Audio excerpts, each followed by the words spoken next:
గృహప్రవేశంలో పాలు పొంగించే ప్రాసెస్ని ఇవాళ మీతో షేర్ చేసుకుంటాను. ఫస్ట్ ఇంట్లోకి వెళ్ళగానే పూజకు కావాల్సినవన్నీ రెడీ చేసుకొని ఆ తర్వాత దీపాలు పెట్టేసుకోవాలి. నేను ఇక్కడ కట్టెల పొయ్యి మీద పాలు పొంగించాలనుకున్నాను కాబట్టి ఇలా మొత్తం రెడీ చేసుకొని పసుపు కుంకుమ బొట్లు పెట్టి అలంకరించుకున్నాను. ఒకవేళ మీరు స్టవ్ మీద పొంగించినట్లయితే స్టవ్ని కూడా మొత్తం క్లీన్ చేసుకొని బొట్లు పెట్టుకొని పూలతో అలంకరించుకోండి. ఆ తర్వాత మనం పాలు పొంగించే గిన్నెని స్టవ్ మీద పెట్టుకొని పాలు పోసుకొని పొంగించుకోవాలి. పాలు మొత్తం 3 times పొంగేలాగా చూసుకోవాలి. పాలు కూడా మనకి 4 sides పొంగితే చాలా మంచిది. గృహప్రవేశం చేసేటప్పుడు గంపలో తీసుకెళ్ళినవన్నీ కూడా మనం కిచెన్లో పెట్టుకోవాలి.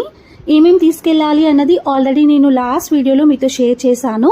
తెలియని వాళ్ళు ఒకసారి వెళ్ళి ఛానల్లో చెక్ చేయండి. పాలు పొంగించే ముందు పొయ్యికి దండం పెట్టుకొని ఈ ఇంట్లో సిరి సంపదలకి ధనధాన్యాలకి ఏ లోటు లేకుండా చూసుకో అని చెప్పేసి దండం పెట్టుకోవాలి.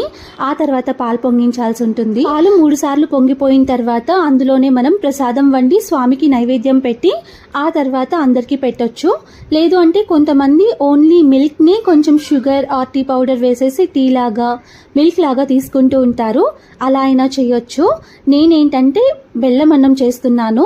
చేసిన తర్వాత స్వామివారికి అంటే ఇంట్లో పూజ చేశాం కదా అక్కడ నైవేద్యంగా పెట్టి తర్వాత హారతి ఇచ్చాను. మనం అబ్జర్వ్ చేయాల్సింది ఏంటి అంటే ఇంట్లోకి వెళ్ళగానే దీపాలు పెట్టి ఆ తర్వాత పాలు పొంగించి ప్రసాదం చేసి నైవేద్యంగా పెట్టి ఆ తర్వాత హారతి ఇస్తున్నాను. ఇంకా వీటన్నిటితో పాటు ఇంట్లోకి వెళ్ళేటప్పుడు ఆవు దూడ ఉన్న బొమ్మ, ఏనుగులు ఇలాంటివి తీసుకెళ్తే చాలా మంచిది, లక్ష్మీ కటాక్షం కలుగుతుంది అని విన్నాను. వండిన ప్రసాదాన్ని దేవుడికి నైవేద్యంగా పెట్టిన తర్వాత మనం కూడా తీసుకోవచ్చు.